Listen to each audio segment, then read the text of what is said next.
Hello student, today we are going to discuss about nursing care plan.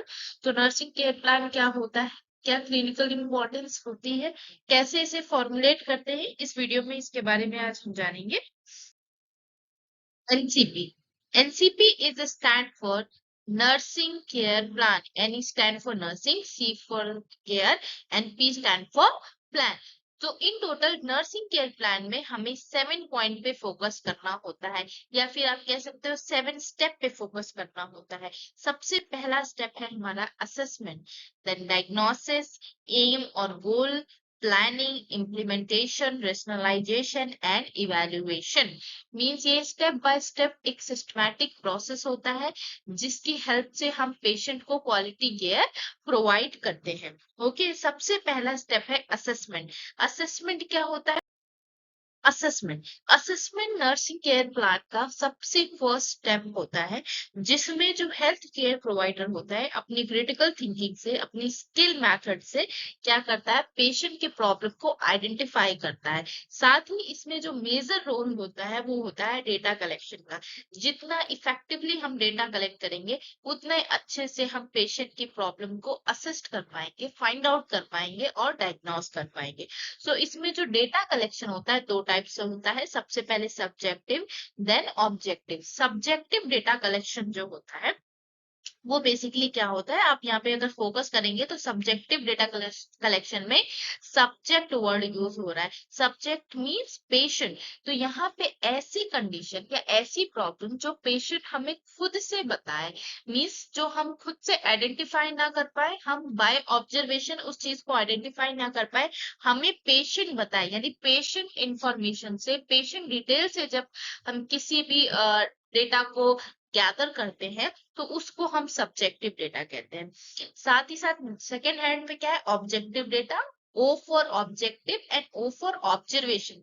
This is trick. O for objective and O for observation. ऐसा data collection या फिर ऐसी information जो health care provider के self observation से gather हो रही हो, उसको हम बोलेंगे ऑब्जेक्टिव डेटा। सब्जेक्टिव डेटा का अगर हम एग्जांपल लेके तो लाइक अगर हमने हमने बात की कि सब्जेक्टिव डेटा एक ऐसा डेटा है जो हमें पेशेंट बताएगा तभी हमें पता चलेगा, अदरवाइज हम इस चीज को फाइंड आउट नहीं कर पाएंगे किसी भी प्रॉब्लम को। For example pen. पेन एक ऐसा डेटा है कि जब तक पेशेंट हमें नहीं बताएगा कि पेन हो रहा है, तब तक हमें ये नहीं पता चलेगा कि पेशेंट को पेन हो रहा है, क्योंकि पेन को हम देख के आइडेंटिफाई नहीं कर सकते हैं कि पेन कहाँ हो रहा है, किस इंटेंसिटी का हो रहा है, जब तक पेशेंट हमको खुद नहीं बताएगा। किसी किसी केसेस में हम फेशियल एक्सप्रेशन से ये पता कर सकते हैं कि yes patient is feeling discomfort, या फिर हो सकता है ये भी हम पता कर सकें कि हाँ उसको प्रॉब्लम हो रही है, तो जाहिर सी बात है कहीं ना कहीं पेशेंट को पेन हो रहा होगा, कोई प्रॉब्लम हो रही होगी, उसकी वजह से डिस्कम्फर्ट हो रहा है। लेकिन हम ये आइडेंटिफाई नहीं कर पाएंगे विदाउट पेशेंट इंफॉर्मेशन कि पेशेंट को जो पेन हो रहा है उसका इंटेंसिटी क्या है, उसका लोकेशन क्या है, उसकी सीवियरिटी क्या है, हम ये आइडेंटिफाई नहीं कर पाएंगे। इसको आइडेंटिफाई करने के लिए हमको सब्जेक्टिव डेटा की जरूरत है, पेशेंट इंफॉर्मेशन की जरूरत है जो हमें पेशेंट खुद देगा, या फिर फैमिली मेंबर भी नहीं दे सकते एक्चुअली। पेशेंट ने अगर पास्ट में कभी भी उसको बताया, फैमिली मेंबर को इन्फॉर्म किया होगा कि हमको लेग में पेन होता है या फिर इतना ज्यादा पेन होता है, तो उस कंडीशन में हम फैमिली मेंबर से डेटा कलेक्ट कर सकते हैं, जो कि वैलिड नहीं होता है in case of pain, in case of subjective data. जब तक पेशेंट खुद से ना बताए कि पेशेंट को ये प्रॉब्लम है या फिर ऐसी प्रॉब्लम हो रही है, तब तक हम उस डेटा को वैलिड नहीं मानते हैं। हाँ, फैमिली मेंबर की इंफॉर्मेशन हमें उस कंडीशन में यूजफुल होती है जिस कंडीशन में पेशेंट कैसा हो, कोमा में हो या फिर अनकॉन्शियस हो पेशेंट। तो अगर पेशेंट अनकॉन्शियस है तो उस कंडीशन में हमें पेशेंट से तो मतलब पेशेंट का डिटेल तो लेना ही है, आप देख के तो आप पता नहीं कर सकते हैं, जो भी एक्सटर्नल फीचर है उससे केवल पता कर सकते हैं। तो ऐसी कंडीशन में हम फैमिली मेंबर से इंफॉर्मेशन ले सकते हैं। और फैमिली मेंबर अगर पेन की हिस्ट्री बता रहे हैं, सपोज फैमिली मेंबर उसको बता रहे हैं कि उसके हेडेक बहुत ज्यादा, पेशेंट को हेडेक बहुत ज्यादा होता था, इस पार्ट में ज्यादा, राइट साइड में ज्यादा हेडेक होता था, तो ये कंडीशन हम कंसिडर कर सकते हैं फर्दर ट्रीटमेंट के लिए, फर्दर डायग्नोसिस के लिए, फर्दर आइडेंटिफिकेशन के लिए। इससे हम ये पता कर सकते हैं कि सपोज पेशेंट अभी कोमा में है किसी कॉम्प्लिकेशन की वजह से और उसको बहुत सीवियर हेडेक होता था, ये हमारी हिस्ट्री हमें पेशेंट से मिली है, तो इस हिस्ट्री को हम फर्दर इन्वेस्टिगेशन के लिए यूज कर सकते हैं कि पेशेंट को हिस्ट्री थी हेड पेन की, तो हो सकता है वहां पे किसी ट्यूमर का फॉर्मेशन हो या इंटरनल आप किसी ट्रॉमा की कंडीशन में पेशेंट को ऐसा मतलब अनप्लीजेंट सिचुएशन यानी पेन हो रहा होगा, राइट।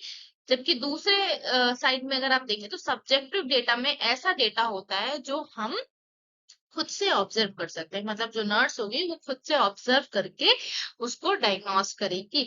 जैसे पेशेंट को वॉमिट हो रहा है, पेशेंट के बॉडी पे रेड पैचेस हैं, या फिर पेशेंट को कहीं वुंड हुआ है, अल्सर हुआ है, पस फॉर्मेशन हुआ है, पस्ट्यूल्स फॉर्मेशन हो रहा है।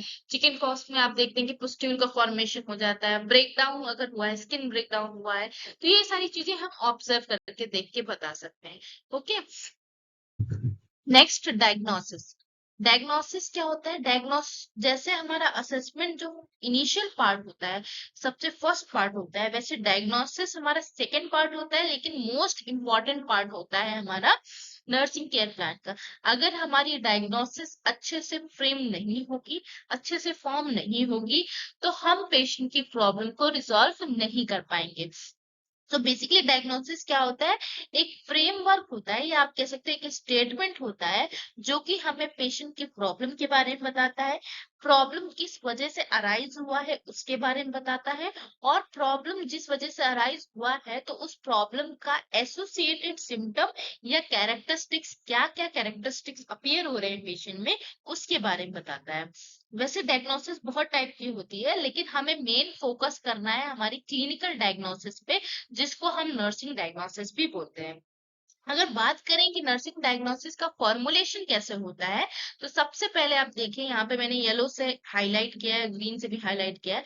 सबसे पहले हमें पेशेंट का यहाँ प्रॉब्लम लिखना है, फिर वो प्रॉब्लम किस वजह से हो रहा है, कौन से रिस्क फैक्टर की वजह से हो रहा है, और हमें कैसे पता चल रहा है, किस एविडेंस के बारे में पता चल रहा है, हमें वो ये चीज यहाँ पे मेंशन करनी है। फॉर एग्जाम्पल, सपोज पेशेंट है जिसकी सर्जरी हुआ है, पोस्ट ऑप का पेशेंट है जिसको सर्जरी हुआ है, और उसको सर्जिकल साइट जो है पेन हो रहा है, सर्जिकल साइट जो इंसिजन लगा होता है वहां पे पेन हो रहा है, और वो पेशेंट हमको बता रहा है। तो इसका डायग्नोसिस हम कैसे फ्रेम करेंगे? पेन इज रिलेटेड, पेन हो रहा है पेशेंट को, ये हमारी प्रॉब्लम है, रिलेटेड टू किसकी वजह से हो रहा है? सर्जिकल साइट इंसिजन, जो सर्जिकल साइट है वहां पे इंसिजन लगा है उसकी वजह से पेन हो रहा है। एज एविडेंस बाय, कैसे पता चल रहा है, किस वजह से हमें पता चल रहा है? पेशेंट वर्बलाइजेशन, पेशेंट उस चीज को बता रहा है, उस मतलब पेशेंट के बताने की वजह से हमको पता चल रहा है कि पेशेंट को पेन हो रहा है। ये हो गया हमारा कैसा डाटा, पेशेंट यहाँ पे हमें बता रहा है, मींस ये हो गया हमारा सब्जेक्टिव डाटा। बात कर लेते हैं ऑब्जेक्टिव डेटा का, डायग्नोसिस कैसे बनेगा। सपोज हमने हमें बनाना है फीवर पे, ठीक है, तो हो सकता है ऐसे हम लिख सकते हैं, fever is related to infection. Fever होता है, फीवर क्या इंडिकेट करता है? इन्फेक्शन, बॉडी में कोई इन्फेक्शन है तभी फीवर हो रहा है। Fever is related to infection as evidence by, किसकी वजह से पता चलेगा? एलिवेटेड बॉडी टेम्परेचर, पेशेंट का बॉडी टेम्परेचर इंक्रीज होगा, तो उसकी वजह से हमें ये पता चलेगा। आई होप डायग्नोसिस आपको क्लियर हो गई होगी। डायग्नोसिस फ्रेम करना बहुत इंपॉर्टेंट है, जब तक हम इसे अच्छे से फ्रेम नहीं करेंगे तब तक हम एक्चुअली में फाइंड आउट नहीं कर पाएंगे कि पेशेंट को दिक्कत क्या हो रही है, कौन से रिस्क फैक्टर से दिक्कत हो रही है। और जब तक हमें रिस्क फैक्टर नहीं पता होगा तो हम उस चीज को मिनिमाइज नहीं कर पाएंगे, आगे चल के हमारी प्लानिंग इफेक्टिव प्लानिंग नहीं हो पाएगी। ओके, नेक्स्ट है गोल। अब गोल क्या होता है? हमारी एनसीपी का उद्देश्य क्या है? हमें अब पता चल गया कि पेशेंट का, सपोज पेशेंट को फीवर हो रहा है, तो हमारा अब यहाँ पे जो एम होगा वो यही होगा कि minimize the patient body temperature और reduce the patient body temperature, अगर पेशेंट को फीवर है तो गोल में बेसिकली क्या होता है, जो भी प्रॉब्लम्स पेशेंट फेस कर रहा है उसको मिनिमाइज करना ही एनसीपी का हमारा गोल होता है। Next is planning. Fourth step है प्लानिंग। प्लानिंग यहाँ थ्री टाइप की प्लानिंग होती है, एक इनिशियल प्लानिंग, एक ऑनगोइंग प्लानिंग, एक डिस्चार्ज प्लानिंग। इनिशियल प्लानिंग मतलब जैसे पेशेंट हमारे पास इमरजेंसी में रिसीव हुआ, उसको बहुत इनिशियल प्लानिंग में हम इमरजेंसी में पेशेंट को रिसीव हुआ, तो इमरजेंसी में यानी कंडीशन कैसी है? बहुत ज्यादा इमरजेंट कंडीशन होती है, तो उसमें जो भी हम प्लानिंग करते हैं, इनिशियल जो प्लानिंग करते हैं, पेशेंट रिसीव होते ही हमने जो प्लानिंग की है उसको हम इनिशियल प्लानिंग कह रहे हैं। ऑनगोइंग प्लानिंग हम बेसिकली इन पेशेंट पे परफॉर्म करते हैं। इन पेशेंट मतलब जो पेशेंट एडमिट हो चुके होते हैं हॉस्पिटल में, उन पे परफॉर्म करते हैं, जो लंबे समय से एडमिट है पेशेंट।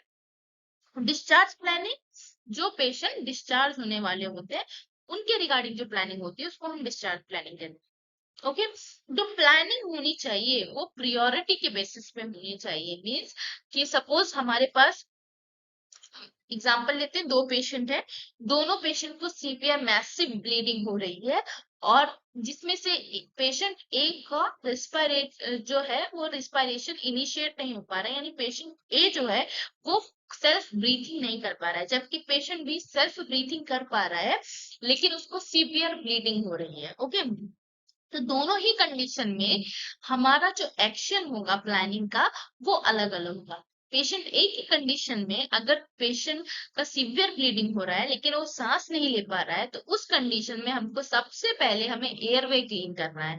लेकिन पेशेंट बी की कंडीशन में, क्योंकि पेशेंट आराम से सांस ले पा रहा है, सिर्फ ब्लड लॉस हो रहा है, तो हमें ब्लीडिंग को कंट्रोल करना है। तो यहाँ से हमें ये पता चल रहा है कि हमेशा हमको प्रायोरिटी बेस्ड प्लानिंग करनी चाहिए।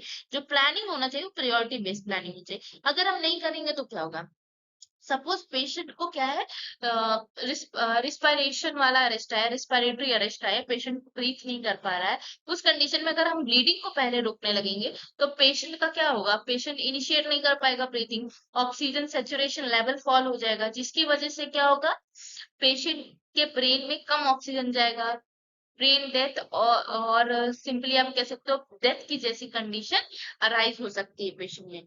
जबकि दूसरे पेशेंट में क्या है, क्योंकि वो सांस ले पा रहा है, और सांस ले पा रहा है और ब्लीडिंग अगर प्रोलॉन्ग हो गई, हमने ब्लीडिंग को छोड़ के हमने किसी और चीज पे फोकस कर दिया, तो ब्लीडिंग इतनी ज्यादा सीवियर है कि अगर ब्लीडिंग बहुत ज्यादा अगर लंबे समय तक हो गई, क्रॉनिक फेज में हो गई, तो एक तो सबसे पहले ब्लड वॉल्यूम कम हो जाएगा, बीपी फॉल हो जाएगा, उसकी वजह से ट्रेकिकार्डिया हो जाएगा, एसपीओ2 लेवल फॉल हो जाएगा, ब्रेन तक ऑक्सीजन कम पहुंचेगी और शॉक की कंडीशन अराइज हो जाएगी। ओके, तो यहाँ पे जो हमें जो प्लानिंग करनी है वो कैसे करनी है? प्रायोरिटी बेस्ड प्लानिंग करनी है। नेक्स्ट, जो भी हमारी प्लानिंग होनी चाहिए वो पेशेंट सेंटर्ड प्लानिंग होनी चाहिए। जो हमारा गोल होना चाहिए पेशेंट सेंटर्ड होना चाहिए, मतलब पेशेंट की प्रॉब्लम पे बेस्ड होना चाहिए हमारा जो भी हम प्लानिंग कर रहे हैं, राइट। Next is implementation. अभी जो हमने जितनी भी प्लानिंग की है, जो भी हमने क्रिटिकल थिंकिंग करके जो प्लानिंग किया है, प्लान किया है कि पेशेंट की प्रॉब्लम को हमें मिनिमाइज करने के लिए जो हमने स्टेप्स बनाए हैं उसको इम्प्लीमेंट करना है, यानी पेशेंट पे अब हमें इम्प्लीमेंट करना है, उसको फॉलो अप करवाना है पेशेंट से। ठीक। नेक्स्ट सिक्स्थ है हमारा रेशनलाइजेशन। रेशनलाइजेशन बेसिकली क्या होता है? जो भी हम प्लानिंग कर रहे हैं वो क्यों कर रहे हैं? सपोज पेशेंट को फीवर है और और फीवर की वजह से पेशेंट को शिवरिंग हो रही है, तो शिवरिंग पेशेंट को हो रही है, तो हमने क्या किया? प्लानिंग किया कि पेशेंट को ब्लैंकेट से हम कवर कर रहे हैं, हॉट वाटर फेंक दे रहे हैं पेशेंट को। तो उसका रेशनलाइजेशन क्या होगा? ताकि पेशेंट की जो शिवरिंग है वो रिकवर हो जाए, है ना। तो रेशनलाइजेशन में हमेशा क्या होता है? जो भी हम प्लानिंग कर रहे हैं उसका क्या रीजन है वो आएगा हमारा रेशनलाइजेशन में। लास्ट एंड मेन स्टेप इसका होता है इवैल्यूएशन। इवैल्यूएशन बेसिकली क्या होता है कि हमारा सबसे लास्ट स्टेप होता है जिसमें हम पूरे ओवरऑल जो हमने प्लानिंग की है या फिर जो इम्प्लीमेंटेशन किया है उसका एंड रिजल्ट क्या है वो हम इवैल्यूएशन पार्ट में देखेंगे। जैसे कि हमने पेशेंट के टेम्परेचर को रिड्यूस करने के लिए नर्सिंग केयर प्लान बनाया, ठीक, लेकिन एंड में क्या हो रहा है? पेशेंट का टेम्परेचर रिलीफ नहीं हो रहा है। जो भी हमने प्लानिंग की उसकी वजह से पेशेंट का टेम्परेचर रिड्यूस नहीं हो रहा है। तो यानी इसमें ये मतलब हुआ कि कहीं ना कहीं हमने प्लानिंग में या डायग्नोसिस में कहीं कुछ मिस्टेक की है, जिसकी वजह से पेशेंट का जो टेम्परेचर है वो रिड्यूस नहीं हो रहा है। तो इवैल्यूएशन हमें ये बताता है कि हमने जो केयर किया है वो कितना इफेक्टिव केयर किया है, हमने केयर जो दी है पेशेंट को वो राइट थी या रॉन्ग थी, या हमें फर्दर केयर की जरूरत है या नहीं है, ये हमें इवैल्यूएशन से पता चलता है।